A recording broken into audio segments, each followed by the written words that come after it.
Hi అండి అందరికీ welcome to my channel shining Shyamli. ఈరోజు చల్లమిరపకాయలు ఎలా చేయాలో మనం ఈ వీడియోలో అయితే తెలుసుకుందాం.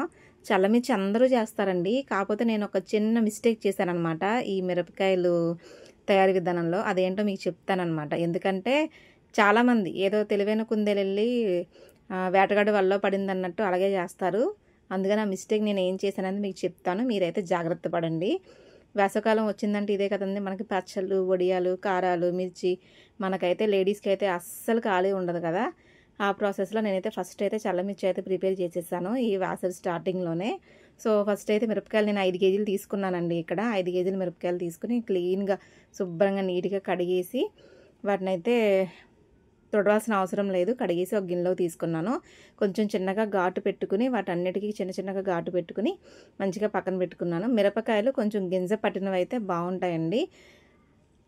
అవి గింజ పట్టినయా లేదా అనేది మనం ఒకసారి ఘాటు పెట్టి చూసుకుంటే తెలుస్తుంది అనమాట. మిరపకాయల్లోని కొంచెం పెద్దగా చక్కగా ఉన్నాయి. నేను ఈ మిరపకాయలు అయితే తీసుకున్నాను. ఇవైతే కొంచెం గింజ పట్టిని నేను అక్కడే తీసుకునేది అప్పుడే చూసి అన్నీ ఏరుకుని తీసుకొచ్చుకున్నాను. 5 కేజీల మిరపకాయలు కూడాని.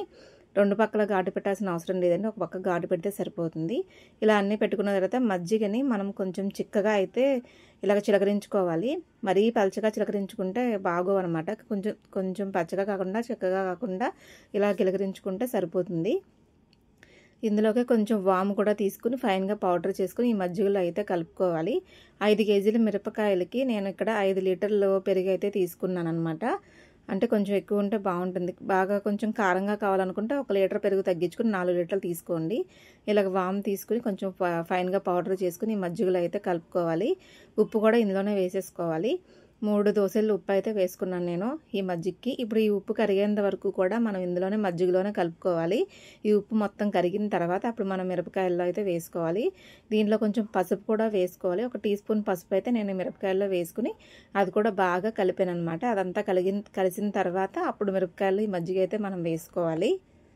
మిరపకాయలు మనకు ఇప్పుడు ఈ సీజన్లోనే దొరుకుతాయి కదండి, అందుకని ఇప్పుడే స్టోర్ చేసి పెట్టుకుంటే మన సంవత్సరం అంతా కూడా చక్కగా ఎంజాయ్ చేయొచ్చు. పప్పుచారు, చారు, మజ్జిగ చారు ఎందులోకైనా సరే మిరపకాయలు చాలా టేస్టీగా ఉంటాయి. వేరే మిరపకాయలు ఉంటాయి కదా, అవి సన్న మిరపకాయలు, అవి అంత రుచిగా టేస్టీగా ఉండవు. ఈ నాటు మిరపకాయలు అయితేనే బాగుంటాయి అన్నమాట. ఇలాగ మజ్జిగలో ఉప్పు అంతా కలిసిన తర్వాత మిరపకాయల్లో పోసేసుకుని పైనుంచి కిందకి కలుపుకోవాలి. మజ్జిగ అంతా మిరపకాయలకి పట్టేలాగా కలుపుకోవాలి. ఇలా కలిపిన తర్వాత 3 రోజులు అయితే అందులో ఉంచి 3వ రోజు తీసి ఎండబెట్టుకుంటే సరిపోతుంది. అవి బాగా పూర్తిగా ఎండడానికి అయితే ఒక 4-5 రోజులు పడుతుంది కంప్లీట్గా. ఇప్పుడున్న ఎండలకైతే 2 రోజులకే ఎండిపోతాయి నాకు తెలిసి. ఇలా కలుపుకున్న తర్వాత మూత పెట్టి పక్కన పెట్టుకుని 2వ రోజు మళ్ళీ తీసి ఇలాగ పైనుంచి కిందకి మొత్తం కలిసేలాగా మజ్జిగ అంతా మిరపకాయలు పట్టేలాగా మొత్తం పైనుంచి కిందకి ఇలా అయితే కలుపుకోవాలి. బాగా కలిసిపోతాయి చక్కగా. ఇలా అయితే ఇలా కలిసి మళ్ళీ మూత పెట్టేసుకుని 3వ రోజు పొద్దుటే తీసి మజ్జిగ అంతా తీసేసుకుని దాంట్లోంచి మిరపకాయలను సపరేట్ చేసుకుని ఎండలో అయితే ఎండబెట్టుకోవాలి. ఇక్కడ నేను చేసిన మిస్టేక్ ఏంటంటే మిరపకాయలు చక్కగా లావుగా పెద్దగా ఉన్నాయని తీసేసుకున్నాను. మిరపకాయలు అన్నీ ఏరే తెచ్చుకున్నాను నేను.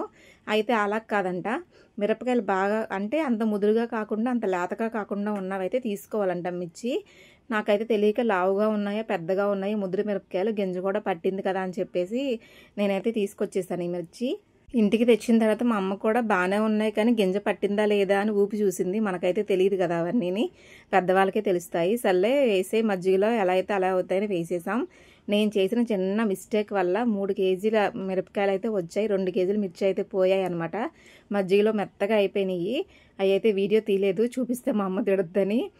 అవన్నీ 2 కేజీల మిరపకాయలు పోయి 3 కేజీలకి అయితే వచ్చాయి అనమాట. అవి మాత్రం ఎండబెట్టి స్టోర్ చేశాను అనమాట నేను. ఇదిగోండి ఇలా ఎండడానికి అయితే నాకు 3 రోజులకి మిర్చి అయితే ఎండిపోయినాయి. కాకపోతే చాలా ప్రాసెస్ చేయాల్సి వచ్చింది. ఇదండి నేను చేసిన మిస్టేక్. ఈ మిస్టేక్ అయితే మీరు అస్సలు చేయకండి. వాళ్ళని అడిగి చక్కగా ముదురుగా ఉన్న మిర్చిని అయితే బాగా గింజబట్టిన మిర్చిని అయితే తెచ్చుకోండి. లాస్ట్కి ఇలా అయినాయి అనమాట మిర్చి వచ్చేసి.